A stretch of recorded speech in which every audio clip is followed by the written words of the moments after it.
ನನ್ನ ಪಾರ್ಟಿ ಎಷ್ಟೊತ್ತು ಮುಗೀತು? ನನಗಂತೂ ತುಂಬ ನಿದ್ರೆ ಬರ್ತಾಯಿತ್ತು. 1:30ಗೆ ಹೋಗಿ ಮಲಗಿಬಿಟ್ಟೆ.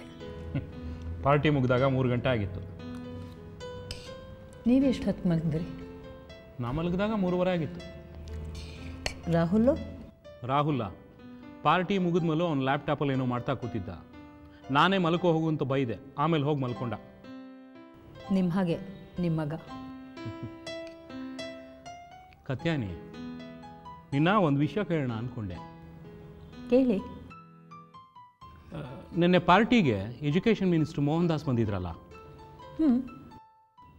ಅವ್ರ ಜೊತೆ ಅವ್ರ ಮಗಳು ಬಂದಿದ್ಲು, ನೋಡಿದ್ಯಾ? ನೋಡಿದೆ. ಏನು, ನೀವೇ ಇಂಟ್ರೊಡ್ಯೂಸ್ ಮಾಡಿಕೊಟ್ರಲ್ಲ. ಸೋಹನಿ ದಾಸ್ ಅಂತ ತಾನೇ ಅವಳ ಹೆಸರು. ಏನನ್ನಿಸ್ತು ಆ ಹುಡುಗಿ ಬಗ್ಗೆ? ನೋಡೋದಕ್ಕೆ ಚೆನ್ನಾಗಿದ್ದಾಳೆ, ಮಾತು ಅಷ್ಟೇ ತುಂಬ ಮೈಲ್ಡು. ಯಾಕೆ ಕೇಳ್ತಾ ಇದ್ದೀರಾ? ಯಾಕೂ ಇಲ್ಲ, ಮೋಹನ್ ದಾಸ್ ಅವರು ಅವ್ರ ಮಗಳನ್ನ ನಮ್ಮ ರಾಹುಲ್ ಕೊಡಬೇಕು ಅಂತಿದ್ದಾರೆ. ಹೌದಾ? ಏನು, ಯಾರ್ದೋ ಮದುವೆ ಬಗ್ಗೆ ಮಾತಾಡ್ತಿದ್ದೀರಿ? ಬಾ ಕೂತ್ಕೋ, ಬಡಿಸ್ಕೊ. ಯಾರ್ದೋ ಮದುವೆ ಬಗ್ಗೆ ಅಲ್ಲ, ರಾಹುಲ್ ಮದುವೆ ಬಗ್ಗೆ. ರಾಹುಲ್ಗೆ ಮದುವೆನಾ? ಮೋಹನ್ ದಾಸ್ ಅವರು ತಮ್ಮ ಮಗಳಿಗೆ ರಾಹುಲ್ ಕೊಡಬೇಕು ಅಂತ ಇದ್ದಾರಂತೆ. ಯಾರನ್ನ? ಸೋಹನಿನ ರಾಹುಲ್ಗ? ನೀನು ಆಗಾಗ ಆ ಹುಡುಗಿ ಜೊತೆ ಮಾತಾಡ್ತೀಯ ಇರ್ತಿಲ್ಲ, ಹೇಗೆ ಆ ಹುಡುಗಿ? ಮಮ್ಮಿ, ಪರ್ಸ್ನಲಾಗಿ ಗೊತ್ತಿಲ್ಲ, ಯಾವಾಗಾದರೂ ಪಾರ್ಟಿನಲ್ಲಿ ಮೀಟ್ ಮಾಡ್ತೀನಿ ಅಷ್ಟೇ. ನಾನು ನೋಡಿರೋ ಪ್ರಕಾರ ಒಳ್ಳೆ ಹುಡುಗಿನೇ. ಮೋಹನ್ ದಾಸ್ ಅವರು ಮದುವೆ ಬಗ್ಗೆ ಯಾವಾಗ ಮಾತಾಡಿದ್ರು? ಅವರು 1 ವಾರದ ಹಿಂದೆನೇ ಈ ಪ್ರಪೋಸಲ್ ಇಟ್ಟಿದ್ರು. ನೀನು ಲಂಡನಲ್ಲಿದ್ದೆ, ರಾಹುಲ್ ಹುಡುಗಿ ನೋಡಿರಲಿಲ್ಲ. ಅದಕ್ಕೆ ಪಾರ್ಟಿಗೆ ಏನೋ ನೆವದಲ್ಲಾದರೂ ನೀನು ರಾಹುಲ್ ಹುಡುಗಿ ನೋಡಲಿ ಅಂತ ಮೋಹನ್ ದಾಸು ಅವ್ರ ಮಗಳನ್ನ ಪಾರ್ಟಿ ಕರೆದಿದ್ದೆ. ಏನನ್ನಿಸ್ತು? ನನಗೇನೋ ಹುಡುಗಿ ಪರವಾಗಿಲ್ಲ ಅನಿಸ್ತು. ಏನು ಓದಿದ್ದಾಳೆ? ಅವಳು ಆಕ್ಸ್ಫರ್ಡ್ ಯೂನಿವರ್ಸಿಟಿಲಿ MBA ಮಾಡಿದಾಳೆ. ಮುಂದೆ ರಾಹುಲ್ಗೂ ಹೆಲ್ಪ್ ಆಗ್ಬೋದು. ಅವಳು ಒಂದು ಬಿಸ್ನೆಸ್ ನೋಡ್ಕೋಬೋದು ನೋಡು. ಈ ಪ್ರಪೋಸಲ್ ಬಗ್ಗೆ ನಿಮಗೇನಿಸ್ತು ಜಗದೀಶ್ವರ್?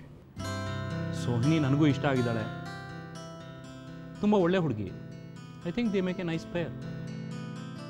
ಹೌದು, ಆದರೆ ರಾಹುಲ್ ಇಷ್ಟನೂ ನಾವು ತಿಳ್ಕೊಬೇಕಲ್ವಾ?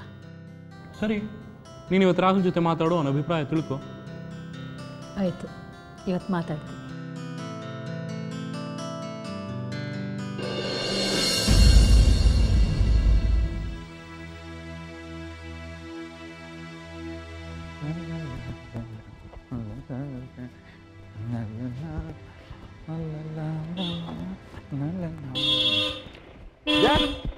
ಏಯ್, ರಸ್ತೆ ಮಧ್ಯದಲ್ಲಿ ಹೋದ್ರೆ ಆಕ್ಸಿಡೆಂಟ್ ಆಗುತ್ತೆ ಅಂತ ಸೈಡಲ್ಲೇ ಬರ್ತಾ ಇದ್ದೀನಿ, ನನ್ನ ಮೇಲೆ ಗಾಡಿ ಹತ್ತಿಸ್ತೀರಲ್ರಿ?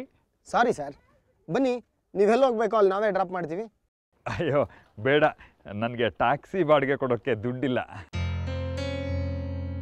ಸರ್, ನಮ್ಮದೇ ಗಾಡಿ, ನೀವೇನು ದುಡ್ಡು ಕೊಡಬೇಕಾಗಿಲ್ಲ. ಬನ್ನಿ ಸರ್, ಹತ್ತಿ ಡ್ರಾಪ್ ಮಾಡ್ತೀವಿ. ಬನ್ನಿ ಸರ್. ಪರವಾಗಿಲ್ಲ. ಏನು ಯೋಚನೆ ಮಾಡ್ತಿದ್ದೀರಾ? ಬನ್ನಿ ಸರ್.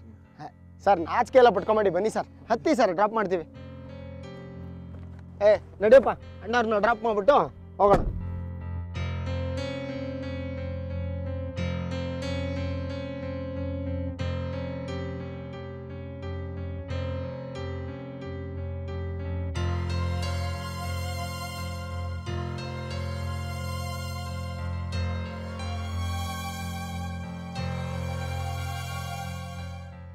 ಇಳಿರಿ ಸರ್.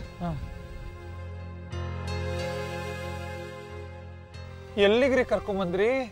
ಸರ್, ಊರು ಹೊರಗಡೆ ಕರ್ಕೊಂಬಂದಿದ್ದೀವಿ. ನಿಮ್ಮ ಹತ್ರ ಒಂದು ಮುಖ್ಯವಾದ ವಿಷಯ ಮಾತಾಡಬೇಕಾಗಿತ್ತು. ರಸ್ತೆ ಮಧ್ಯದಲ್ಲೆಲ್ಲ ಏನು ಮಾತಾಡೋದು ಅಂತ ಇಲ್ಲಿ ಕರ್ಕೊಂಬಂದಿದ್ದೀವಿ. ಇಳಿರಿ ಸರ್. ಬನ್ನಿ ಬನ್ನಿ.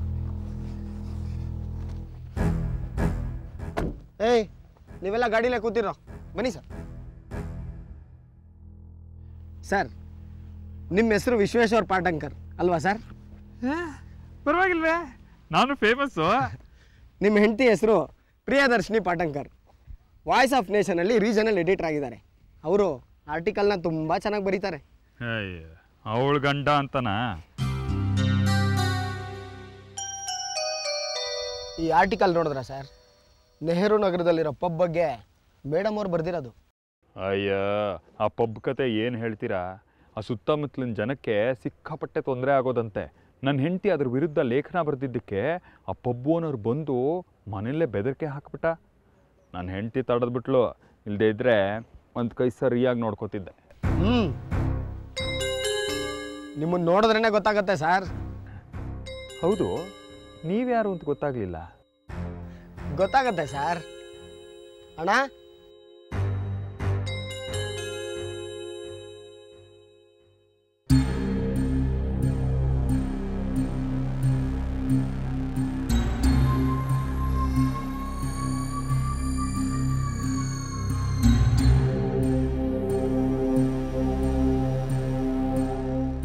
ನೀವಾ?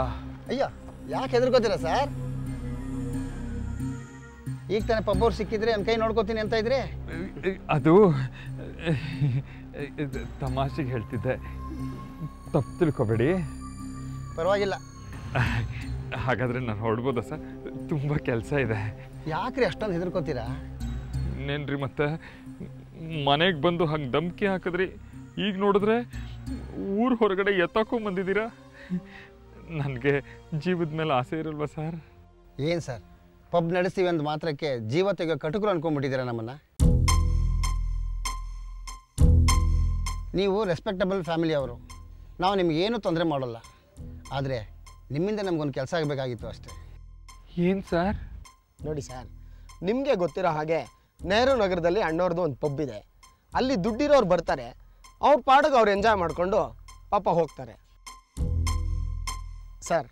ಅಲ್ಲಿ ಕಾಲೇಜ್ ಹುಡುಗರು ಬರ್ತಾರೆ, ಹುಡುಗ ಬುದ್ಧಿ ಚುಡಾಯಿಸ್ತಾರೆ. ಅವನ್ನೆಲ್ಲ ನಾವು ಕಂಟ್ರೋಲ್ ಮಾಡೋಕ್ಕಾಗತ್ತಾ ಸರ್? ನಮ್ಮ ಕಸ್ಟಮರ್ಸ್ಗೆ ಹಾಗೆಲ್ಲ ಮಾಡಬೇಡಿ ಅಂತ ಹೇಳಿದ್ರೆ ಅವ್ರು ನೆಕ್ಸ್ಟ್ ಟೈಮ್ ನಮ್ಮ ಪಬ್ಬಿಗೆ ಬರ್ತಾರೆ ಸರ್. ಎಲ್ಲರೂ ಮಹಾತ್ಮ ಗಾಂಧಿ ಥರ ಇರೋಕ್ಕಾಗತ್ತಾ ಸರ್? ಸರ್, ಎಲ್ಲ ಕಡೆ ಎಲ್ಲ ತರಹದ ಜನನೂ ಇರ್ತಾರೆ ಸರ್. ಅಕ್ಕಪಕ್ಕದಲ್ಲಿರೋರು ಒಂದು ಸ್ವಲ್ಪ ಅಡ್ಜಸ್ಟ್ ಮಾಡ್ಕೊಂಡು ಹೋಗಬೇಕು ಸರ್. ಅದೇ ಅಲ್ವಾ ಸರ್ ಜೀವನ? ಯಾಕೆ ಸರ್ ಒಬ್ರನ್ನೊಬ್ರು ಎದುರಾಕೊಂಡು ಬದುಕಬೇಕು? ಅಲ್ಲ ಸರ್, ನೋಡಿ, ಕಂಪ್ಲೇಂಟ್ ಕೊಟ್ಬಿಟ್ಟು ಈ ಥರ ಆರ್ಟಿಕಲ್ ಎಲ್ಲ ಬರ್ಸಿದಾರಲ್ಲ ಸರ್. ನೀವು ಹೇಳೋದು ಒಳ್ಳೆ ಫಿಲಾಸಫಿ ಇದ್ದ ಹಾಗಿದೆಯಲ್ರಿ. ನೋಡಿದ್ರಾ, ಇದಕ್ಕೆ ನೀವು ಎಷ್ಟು ಒಳ್ಳೆಯವರು ಅಂತ ಹೇಳ್ತಿರೋದು. ನಾನು ಹೇಳಿದ್ದನ್ನು ಎಷ್ಟು ಚೆನ್ನಾಗಿ ನೀವು ಅರ್ಥ ಮಾಡ್ಕೊಂಬಿಟ್ರಿ. ಆದರೆ ನಿಮ್ಮ ಹೆಂಡತಿ ಪ್ರಿಯದರ್ಶಿನಿಯವರು ಎಷ್ಟು ಹೇಳಿದ್ರು ಅರ್ಥನೇ ಮಾಡ್ಕೊತಿಲ್ವಲ್ಲ ಸರ್. ಸರ್, ಆ ಹುಡುಗಿರ್ ಮಾತು ಕಟ್ಕೊಂಡು ನಮ್ಮ ಪಬ್ ಮೇಲೆ ಆರ್ಟಿಕಲ್ ಬರೆದು ಏನೇನೋ ತರಲೆ ಮಾಡಕ್ಕೆ ಹೋಗ್ತಿದ್ದಾರೆ. ಅದನ್ನು ನಾನು ತಪ್ಪು ಅಂತ ಹೇಳ್ತಿಲ್ಲ. ಅವ್ರು ಬರೆಯೋ ಆರ್ಟಿಕಲಿಂದ ನಮ್ಮ ಬಿಸ್ನೆಸ್ನ ನಿಲ್ಲಿಸ್ಬಿಡ್ಬೋದು ಅಂತ ಅಂದ್ಕೊಂಡಿದ್ದಾರೆ ನಿಮ್ಮ ಹೆಂಡತಿ. ಅದನ್ನು ನಾವು ತಪ್ಪು ಅಂತ ಹೇಳ್ತಿಲ್ಲ ಸರ್. ಯಾಕೆಂದರೆ ಮೇಡಮ್ಗೆ ಅಣ್ಣವ್ರ ಬ್ಯಾಕ್ಗ್ರೌಂಡ್ ಬಗ್ಗೆ ಗೊತ್ತಿಲ್ಲ ಸರ್. ಅಣ್ಣವ್ರಿಗೆ ಐ ಲೆವೆಲ್ ಅವರು ಗೊತ್ತು, ಅಂಡರ್ ವರ್ಲ್ಡ್ನವರು ಗೊತ್ತು. ಕೆಲಸ ಮಾಡ್ಸೋಕ್ಕೆ ದೊಡ್ಡ ದೊಡ್ಡ ಮಿನಿಸ್ಟರ್ಗಳ ಇನ್ಫ್ಲೂಯೆನ್ಸು ಇದೆ ಸರ್.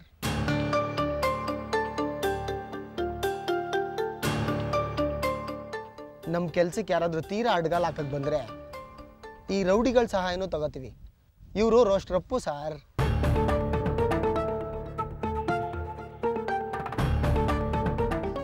ಅದೇ ಅಲ್ವಾ ಸರ್ ಬಿಸ್ನೆಸ್ಸು ಅಂದರೆ? ಖರ್ಚಿಫ್ ಕೊಡೋ ಅಣ್ಣವ್ರಿಗೆ ತುಂಬ ಹೆದರ್ಕೊಂಬಿಟ್ಟವ್ರೆ.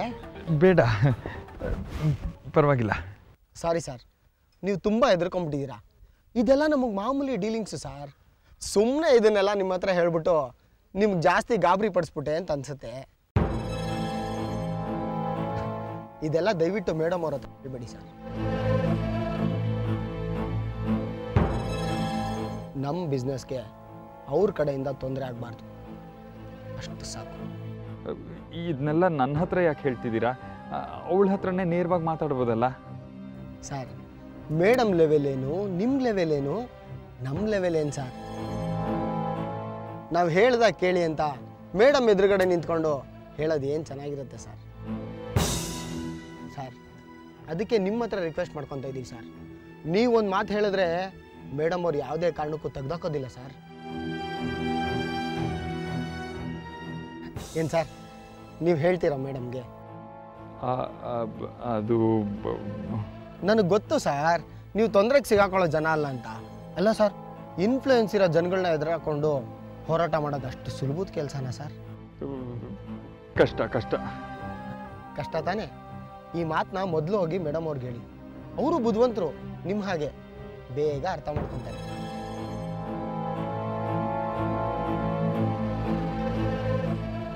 ಮಾತಿನಲ್ಲಿ ಮುಖ್ಯವಾದ ವಿಷಯನೇ ಮರೆತುಬಿಟ್ಟಿದೆ. ಬಂದೆ.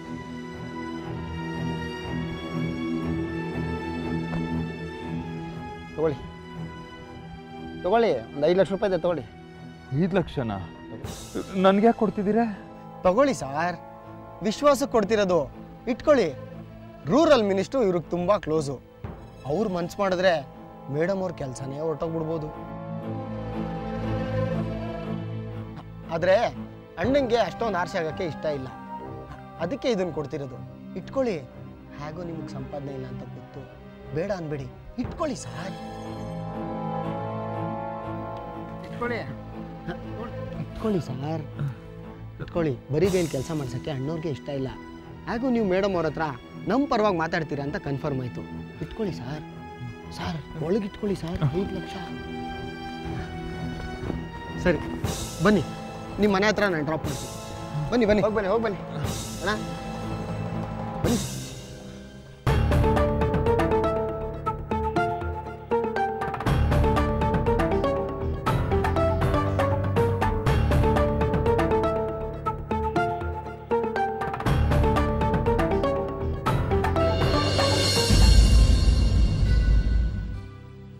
ಕಾಫಿ ತಗೋ. ಥ್ಯಾಂಕ್ಸ್ ಅಜ್ಜಿ. ಶ್ಯಾಮ್, ಕಾಫಿ ತಗೋ ಬಾರೋ. ಬಂದೆ.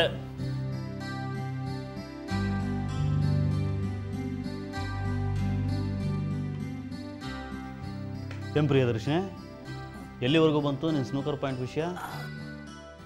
ನನ್ನ ಆರ್ಟಿಕಲ್ಗೆ ಪಬ್ಲಿಕ್ಕಿಂದ ಒಳ್ಳೆ ರೆಸ್ಪಾನ್ಸ್ ಸಿಕ್ಕಿದೆ. ಈಗ ಉಳಿದಿರೋದು ಒಂದೇ ದಾರಿ, ಲೀಗಲಾಗಿ ನಾನು ಫೈಟ್ ಮಾಡಿ ಆ ಬಿಲ್ಡಿಂಗ್ನ ಡೆಮಾಲಿಷ್ ಮಾಡಿಸೋದು.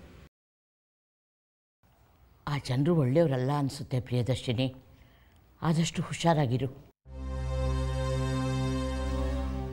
ಈ ಅಜ್ಜಿ ಯಾವಾಗಲೂ ಗ್ರಾಮಫೋನ್ ಥರ ಹೇಳಿದ್ದೇ ಹೇಳ್ತಾ ಇರುತ್ತೆ. ಅಜ್ಜಿಗೂ ಆತಂಕ ಇರುತ್ತಲ್ವಾ, ಪ್ರಿಯದರ್ಶಿನಿ ಮೇಲಿನ ಕನ್ಸರ್ನ್ಗೋಸ್ಕರ ಅವ್ರು ಹಾಗೆ ಹೇಳೋದು. ಅಟ್ ದಿ ಸೇಮ್ ಟೈಮ್ ಪ್ರಿಯದರ್ಶಿನಿಗೂ ಗೊತ್ತು ಈ ಥರ ಸಿಚುವೇಶನ್ಗಳನ್ನ ಹೇಗೆ ಹ್ಯಾಂಡ್ಲ್ ಮಾಡೋದು ಅಂತ.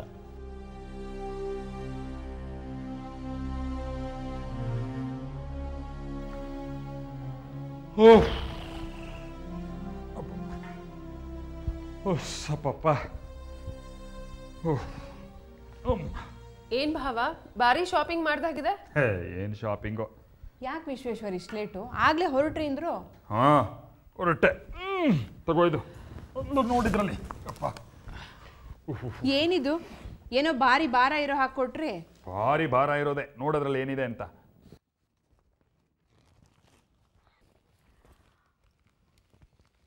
ಏನ್ರಿ ಇಷ್ಟೊಂದು ದುಡ್ಡು? 5 ಲಕ್ಷ ರೂಪಾಯಿ ಇದೆ.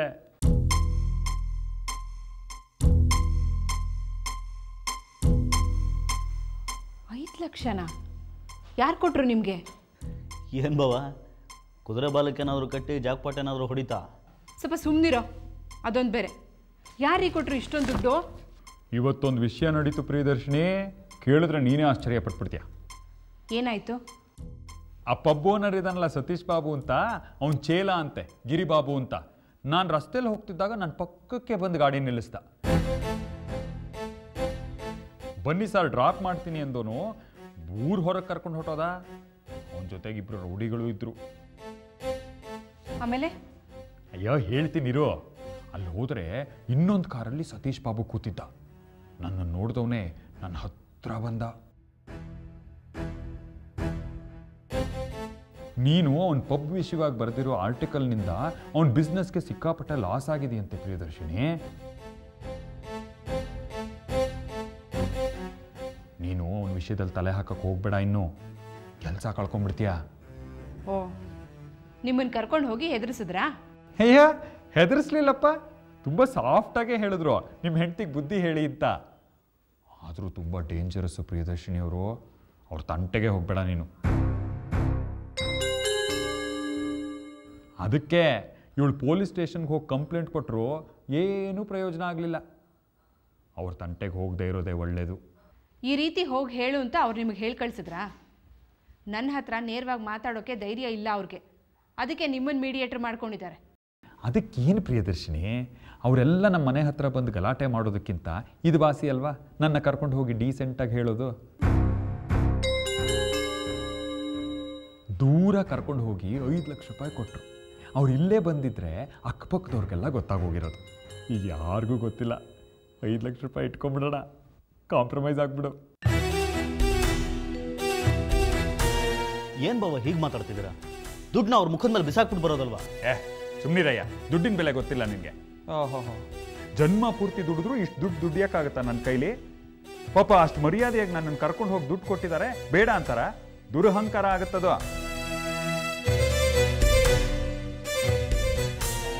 ಅವ್ರು ಯಾಕೆ ದುಡ್ಡು ಕೊಟ್ಟಿದ್ದಾರೆ ಅಂತ ಅಷ್ಟು ಅರ್ಥ ಆಗಲ್ವಾ ಬಾವ? ಅವ್ರಿಗೆ ಡೈರೆಕ್ಟ್ ಆಗಿ ಅಕ್ಕನ ಎದುರಿಗೆ ಫೈಟ್ ಮಾಡೋಕ್ಕಾಗಲಿಲ್ಲ. ಅದಕ್ಕೆ ಇಂಡೈರೆಕ್ಟ್ ಆಗಿ ನಿಮಗೆ ಪ್ರೆಷರ್ ಹಾಕಿ ಅವ್ರ ಪರವಾಗಿ ನೀವು ಅಕ್ಕನ ಹತ್ರ ಮಾತಾಡಿ ಅಂತ ಕಳಿಸಿದ್ದಾರೆ. ಅದೇ ಕೆಲಸ ಮಾಡ್ತಿದ್ದೀನಲ್ಲ. ನೋಡು ಪ್ರಿಯದರ್ಶಿನಿ, ನೀನು ಆ ಪಬ್ ವಿಷಯಕ್ಕೆ ಹೋಗದೆ ದೂರ ಇದ್ಬಿಡು. ಹೀಗೆ ಮಾತಾಡೋಕೆ ಮನ್ಸಾದ್ರೂ ಹೇಗೆ ಬಂತು ವಿಶ್ವೇಶ್ವರ್ ನಿಮಗೆ? ಆ ಪಬ್ಬು ರೆಸಿಡೆನ್ಷಿಯಲ್ ಏರಿಯಾದಲ್ಲಿರೋದು. ಅಲ್ಲಿ ಸುತ್ತಮುತ್ತಲು ಜನಕ್ಕೆ ತೊಂದರೆ ಆಗ್ತಾ ಇದೆ, ಗಲಾಟೆ ಆಗ್ತಾ ಇದೆ. ಹೆಣ್ಮಕ್ಳ ಜೊತೆ ಇಂಡಿಸೆಂಟಾಗಿ ಬಿಹೇವ್ ಮಾಡೋ ಜನ ಹೆಚ್ಚಾಗ್ತಾ ಇದ್ದಾರೆ. ಇದನ್ನು ಮುಚ್ಚಿಸ್ಬೇಕು ಅಂತ ನಾನು ಫೈಟ್ ಮಾಡ್ತಾ ಇದ್ರೆ ನನಗೆ ಸಪೋರ್ಟ್ ಮಾಡೋ ಬದಲು ನನ್ನ ಪ್ರೊಫೆಷನ್ಗೆ ಅವಮಾನ ಆಗೋ ಹಾಗೆ ಮಾತಾಡ್ತಿದ್ದೀರಲ್ಲ ವಿಶ್ವೇಶ್ವರ್. ಹೌದೌದು, ನಿನಗೆ ನನಗಿಂತ ನಿನ್ನ ಕೆಲಸನೇ ಮುಖ್ಯ. ದೊಡ್ಡ ಎಡಿಟರ್ ಅಂತ ಜಂಬ ಕೊಚ್ಕೊಂಡು ಓಡಾಡ್ಕೊಂಡು ಎಲ್ಲರನ್ನೂ ಎದುರು ಹಾಕೋ. ಆ ಮಿನಿಸ್ಟರ್ ಮುಕುಂದ್ ದೇಸಾಯಿ ಇನ್ಫ್ಲೂಯೆನ್ಸ್ ಉಪಯೋಗಿಸ್ಕೊಂಡು ಈ ಸತೀಶ್ ಬಾಬು ನಿನ್ನ ಕೆಲಸದಿಂದಲೇ ಕಿತ್ತು ಹಾಕಿಸ್ಬಿಟ್ರೆ ನನ್ನನ್ನು ಹಂಗಿಸ್ತಿರ್ತೀಯ ಯಾವಾಗಲೂ ಕೆಲಸ ಇಲ್ದೋನು ಅಂತ. ಆಮೇಲೆ ನೀನು ಹಾಗೆ ಇರಬೇಕಾಗತ್ತೆ. ಯಾಕೆ ಬೇಕು ಪ್ರಿಯದರ್ಶಿನಿ ಇವೆಲ್ಲ? ರೀಜನಲ್ ಎಡಿಟರ್ ಆಗಿ ಆರಾಮಾಗಿರಕ್ಕಾಗಲ್ವಾ? ಹೇಗೋ 5 ಲಕ್ಷ ರೂಪಾಯಿ ಸಿಕ್ಕಿದೆ, ನಾನು ಒಂದು ಬಿಸ್ನೆಸ್ ಶುರು ಮಾಡಿಬಿಡ್ತೀನಿ. ನೀವೇನಾದರೂ ಹಾಗೆ ಮಾಡಿದ್ರೆ ನನ್ನ ನಿಮ್ಮ ಸಂಬಂಧ ಕಳೆದು ಹೋಗುತ್ತೆ. ಪ್ರಿಯದರ್ಶಿನಿ, ಏನು ಮಾತಾಡ್ತಾ ಇದ್ದೀಯಾ? ಇನ್ನೇನಜ್ಜಿ, ಇವರು ಜವಾಬ್ದಾರಿ ಇಲ್ಲದೆ ಇರೋರು ಅಂತ ನನಗೆ ಗೊತ್ತಿದ್ರು ಹೇಗೋ ನಾನು ಅಡ್ಜಸ್ಟ್ ಮಾಡ್ಕೊಂಡು ಹೋಗ್ತಾ ಇದ್ದೀನಿ. ಆದರೆ ನನ್ನ ಪ್ರಾಮಾಣಿಕತೆಗೆ, ನನ್ನ ಧ್ಯೇಯಗಳಿಗೆ ಇವ್ರು ಬೆಲೆ ಕೊಡದೆ ನನ್ನ ವೃತ್ತಿನ ಇಷ್ಟು ಕೀಳ್ಮಟ್ಟದಲ್ಲಿ ಅಳಿದ್ರೆ ಗಂಡ ಅಂತ ನನಗೆ ಎಲ್ಲಿ ಗೌರವ ಇರುತ್ತೆ ಹೇಳಿ?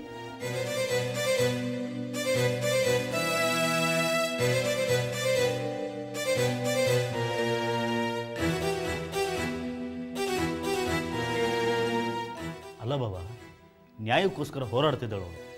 ಅದನ್ನು ಅರ್ಥ ಮಾಡ್ಕೊಂಡು ಅವಳಿಗೆ ಎಂಕರೇಜ್ ಮಾಡೋದು ಬಿಟ್ಟು ಆ ಸತೀಶ್ ಬಾಬು ಕಡೆಯವ್ರಿಗೆ ಹೆದರ್ಕೊಂಡು ದುಡ್ಡಿಸ್ಕೊಂಡು ಬಂದಿದ್ದೀರಲ್ಲ, ತೀರಾ ಚೀಪ್ ಅನ್ಸುತ್ತೆ.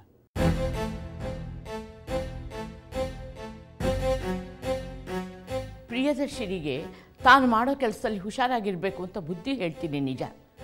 ಆದರೆ ಅವಳು ಮಾಡೋ ಕೆಲಸ ತಪ್ಪು ಅಂತ ನಾನು ಯಾವತ್ತೂ ಹೇಳೋಲ್ಲಪ್ಪ. ನೀನು ದುಡ್ಡು ತರಬಾರ್ದಾಗಿತ್ತು.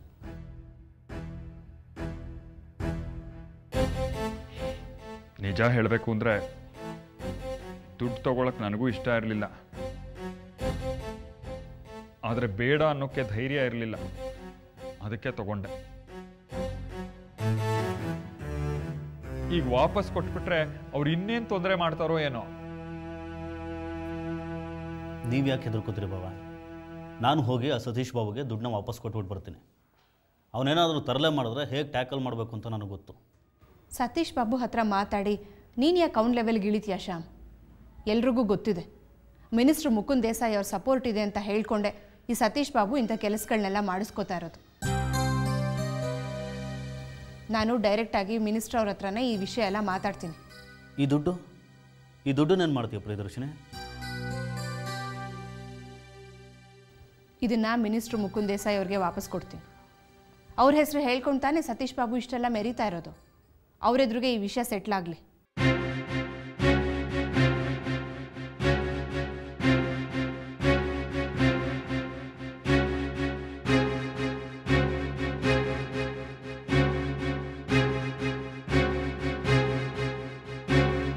ಜೋಡು ಹೆಂಡಿರಂಜಿ ಓಡಿ ಹೋಗುವಾಗ ಗೋಡೆ ಬಿದ್ದು ಬಯಲಾಯಿತಲ್ಲ.